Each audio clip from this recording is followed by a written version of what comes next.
Hola chiquillos, chiquillas, ¿cómo están? Vamos a continuar el apoyo del estudio de la Reforma con un pequeño comentario en esta oportunidad relacionado al proceso de reforma en Francia. Vamos a acomodar parte acá de nuestra indumentaria de grabación. Bueno, decía de que vamos a hablar un poquito más de la Reforma, un comentario más breve, pero relacionado y vinculado a lo que pasa en Francia. Recuerden que nuestro objetivo de estos estudios de la Reforma son, por un lado, conocer algo de la Reforma, pero por otro, y muy importante, relacionarlo con lo que va a surgir en las siguientes décadas, incluso con mucha fuerza en el siglo siguiente, conocido como el absolutismo. Y la tarea difícil es tratar de vincular cómo un proceso de reforma religiosa tiene efectos tales y de qué forma que va a tener una total relación con el surgimiento de un sistema político, de una forma política dentro de las monarquías. Veamos en el caso francés, que es en donde podríamos encontrar los mayores vínculos. Francia era un reino católico, tenía sus divisiones regionales, tenía una preciosa historia, había pasado por coyunturas importantes, la Guerra de los Cien Años, la cruzada contra los cátaros en el sur, un movimiento que rechaza, se sale, se separa de la fe católica. Eh, Vamos a encontrarnos con una Francia que está permanentemente enfrentada a una Inglaterra, a los poderes locales alemanes en las fronteras, etcétera. Esta Francia, tal cual como Alemania, tal cual como Italia, obviamente Inglaterra, una España, aunque tiene una España, ya lo hemos visto, un desarrollo histórico muy diferente, ha experimentado también momentos de esplendor relacionados al Renacimiento, el fortalecimiento de la burguesía con el comercio, ha iniciado también alguna intentona lenta, pero por algo se comienza, de colonización en América o en algunas otras partes más, siguiendo detrás de Inglaterra, detrás de España, por supuesto, y muy atrás de Portugal. Bueno, esta Francia, al igual que Alemania, va a tener un desarrollo intelectual, un desarrollo social, pero que a la hora de enfrentarnos con este tema llamado la reforma, va a experimentar lo siguiente. Resulta que a Francia van a llegar las ideas y los mensajes evangelísticos, las doctrinas teológicas, los detalles de las creencias de don Juan Calvino. Juan Calvino, al igual que Lutero, podríamos decir que es un reformador, alguien que quiere cambiar las cosas en la iglesia y consigue apoyo, recibe apoyo en Suiza. Y en Suiza es en donde él desarrolla su concepción de la fe cristiana distinto al catolicismo. Porque ya sabemos que el catolicismo está pasando por una crisis moral muy grande, tanto en lo económico, en lo ético, ¿no es cierto?, en el comportamiento individual y particular. ¿Mm? Bueno, chiquillos, chiquillas, vamos a ver, este libro nos quedó al revés, pero vamos, es un interesante libro este. ¿Eh? Oye, les cuento que en Juan Calvino, entre sus doctrinas, va a estar la idea de que Dios es tan soberano que Él ya tiene predestinado el final de la vida de las personas y quienes van a ir a vivir y gozar de la vida eterna con Dios. Que hagas lo que hagas en tu vida, Dios ya lo tiene decidido. Una doctrina que hasta el día de hoy se conoce como calvinista y que se desarrolló en muchas partes. Esta idea en la que también se pretende, se busca que las normas de vida sociales, políticas, las normas urbanas, qué sé yo, y de relación social entre las personas, estén basadas en los principios divinos, se transformó en Suiza, en una suerte de gobierno medio teológico, o un teocrático, mejor dicho, teocrático, perdón, un gobierno en el que las leyes y las normas iban a estar totalmente relacionadas, vinculadas y estrechamente unidas con la fe y las normas de la religión cristiana. En Suiza, Calvino tiene éxito durante un buen tiempo, tiene muchos seguidores, el apoyo de los gobiernos locales y se desarrolla incluso un concepto que se conoció como la República del Evangelio. Las ideas de Juan Calvino, la crítica a la Iglesia Católica llega a Francia. Se señala que el primer evangelista, el primer evangelizador, el primer reformador, el más importante seguidor de Juan Calvino que llega a Francia es un francés de apellido Hugonot. Por lo tanto, los que siguieron a Juan Calvino y por ende a Hugonot son conocidos en Francia como hugonotes. Francia va a iniciar un camino también entonces de separación muy similar al de Alemania. Vamos a tener muchos no católicos pero cristianos que son hugonotes. Y obviamente vamos a continuar con burgueses, nobles, la monarquía y campesinos que sí siguen siendo católicos. Vamos a encontrarnos en 1520, fecha en la que Martín Lutero ya está en la dieta de Worms, reinando en Francia al rey Francisco I. Este monarca tiene muchos problemas, mucha preocupación porque sus fronteras están rodeadas por la familia Habsburgo. Recordemos que en 1520 el emperador alemán es Carlos V, que al mismo tiempo es rey de España. Ambos reinos que tienen en alguna medida rodeado, así como un sándwich, a Francia.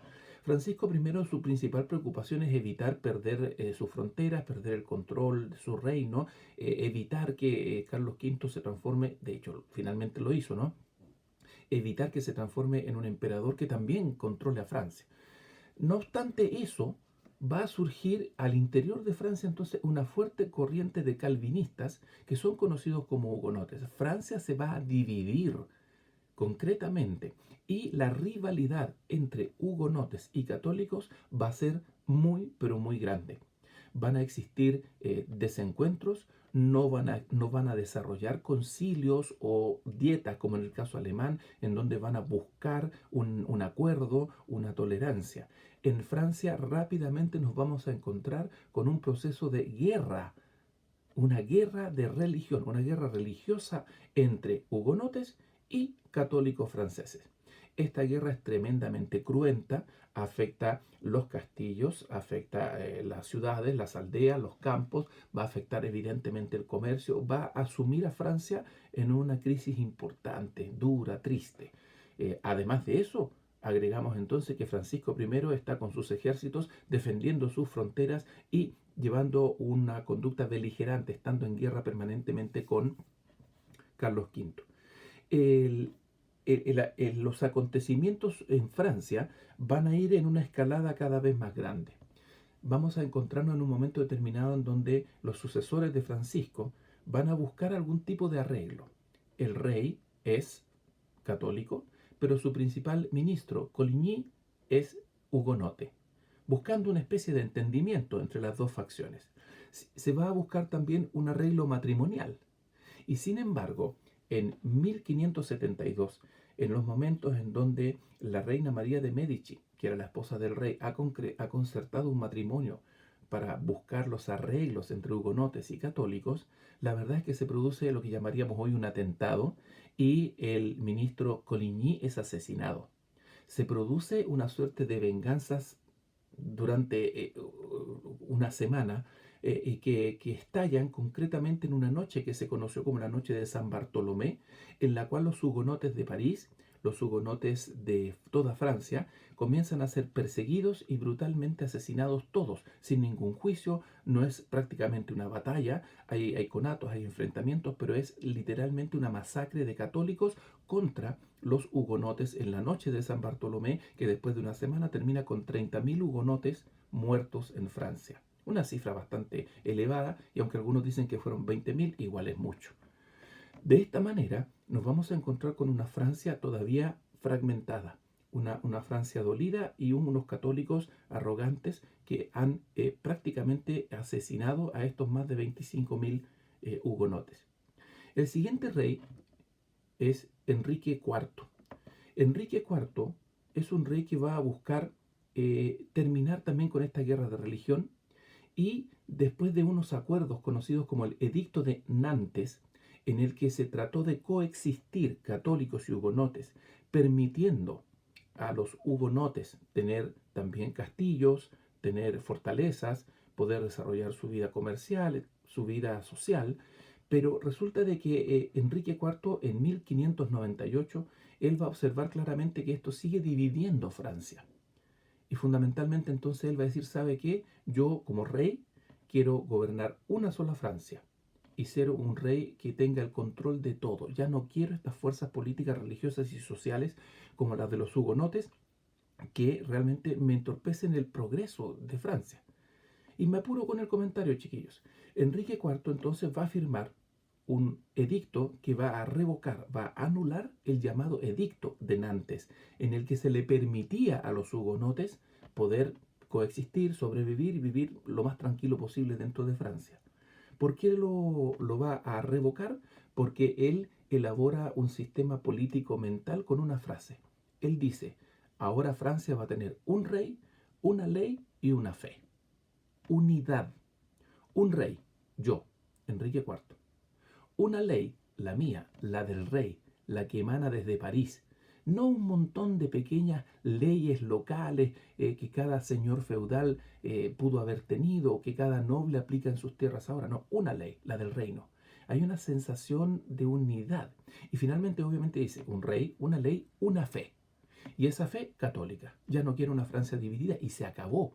Es una decisión, hoy día nosotros usaríamos la palabra muy autoritaria. Sí, fue una decisión de un monarca con autoridad, una decisión que podemos catalogar como decisión absoluta. Enrique IV tiene un hijo que es Luis XIII. Es conocido porque es ese joven rey que aparece en las películas junto a los tres mosqueteros, inspirados también en la novela de Alejandro Dumas. Este Luis XIII va a tener su hijo, Luis XIV. Desde Enrique IV hasta Luis XIV hay un proceso mediante el cual la autoridad del rey va en permanente ascenso en disminución de la autoridad de los nobles, los comerciantes, los grandes terratenientes. La autoridad del rey va en aumento. Eso fortalece el orden, el comercio, la paz al interior de Francia. Va a desarrollar un sistema económico que fortalece el desarrollo de la industria artesanal francesa y Francia se va a ir transformando en una potencia, hasta el momento que Luis XIV no solo dice un rey, una ley y una fe, sino que Luis XIV dice el Estado soy yo. Y así se consolida en Francia un sistema de gobierno monárquico como el que existió por siglos, pero que ahora es denominado absolutista, en el que no hay absolutamente ningún tipo de freno, límite, ningún tipo de oposición a las decisiones del monarca. Se hace asesorar por ministros, por cardenales, pero el rey lo es todo. ¿Cómo entonces llegamos a eso? Mediante un proceso como el que espero muy rápido y muy superficialmente haber comentado en este rato, que parte de una o de otra forma con una Francia dividida a raíz, entre otras cosas, por la reforma religiosa. Un proceso y finalmente un Enrique IV que dice un rey, una ley, una fe. Y su nieto, Luis XIV, el símbolo del absolutismo. Este comentario lo dejamos hasta acá, un pequeño pero pequeñísimo aporte a nuestras clases a distancia en nuestro colegio. Un abrazo y, bueno, a cuidarse y protegerse estando en casa. Saludos.